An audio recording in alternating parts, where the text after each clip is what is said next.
എൻ്റെ പേര് ഷിഫ. എൻ്റെ പേര് ജീവിത. ഞങ്ങൾ ജീവിത സത്യക്കോട് സ്കൂളിൽ 6ാം ക്ലാസ്സിൽ പഠിക്കുന്നു. സോളാർ പാനൽ ഉപയോഗിച്ച് പ്രവർത്തിക്കുന്ന ഒരു ഡ്രിപ്പ് ഇറിഗേഷൻ പദ്ധതിയുടെ മോഡലാണ് ഞങ്ങൾ ഇവിടെ ചെയ്തിരിക്കുന്നത്. സൗരോർജ്ജത്തെ വൈദ്യുതോർജ്ജമാക്കുന്ന സൗരോർജ്ജ സെല്ലുകളുടെ ശേഖരമാണ് സോളാർ പാനൽ. സിലിക്കൺ കൊണ്ട് നിർമ്മിച്ച ഒരു അർദ്ധചാലകമാണിത്. ഇതിൽ സിലിക്കൺ എന്ന മൂലകമാണ് ഉപയോഗിച്ചിരിക്കുന്നത്. ഫോട്ടോവോൾട്ടൈക് പ്രഭാവം മൂലമാണ് സോളാർ പാനലിൽ വൈദ്യുതി ഉണ്ടാകുന്നത്.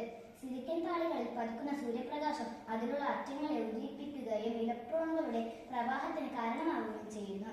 ഇലക്ട്രോണുകളുടെ പ്രവാഹമാണ് വൈദ്യുതോർജ്ജമായി മാറുന്നത്. അമേരിക്കൻ ശാസ്ത്രജ്ഞനായ ബ്രാക്കറ്റിലാണ് സോളാർ പാനൽ കണ്ടുപിടിച്ചത്. സോളാർ പാനലിൽ നിന്നുള്ള വൈദ്യുതോർജ്ജം ഉപയോഗിച്ച് കുളത്തിൽ നിന്നും വെള്ളം പമ്പ് ചെയ്ത് ടാങ്കിലേക്ക് നിറയ്ക്കുന്നു. ടാങ്കിൽ നിന്നും പല ആവശ്യങ്ങൾക്കായും വെള്ളം ഉപയോഗിക്കുന്നു. വീട്ടാവശ്യങ്ങൾക്കായി ഉപയോഗിക്കുന്നു, ചെടി നനയ്ക്കാനായി ഉപയോഗിക്കുന്നു, കന്നുകാലികൾക്ക് കുടിക്കാനായി ഉപയോഗിക്കുന്നു, കൃഷിക്കായും ഉപയോഗിക്കുന്നു എന്നീ പല ആവശ്യങ്ങൾക്കായും ടാങ്കിലെ വെള്ളം ഉപയോഗിക്കാം.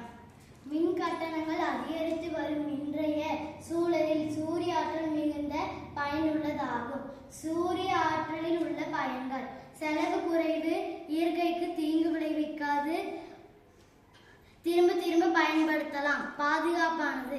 வீடுகளில் cooker, water heater, light, calculator, solar chimney போன்ற கருவிகள் செயல்பட பயன்படுத்தலாம். சுற்றுச்சூழலை பாதுகாப்பதிலும் சூரிய ஆற்றல் மிகுந்த பங்கு வகிக்கிறது. கிரீன் ஹவுஸ் கேஸ் எமிஷனை கட்டுப்படுத்துகிறது. Carbon di oxide, nitrogen, chloro fluoro carbon, methane போன்ற கருவிகளை கிரீன் ஹவுஸ் கேஸ்கள் ஆகும். இவை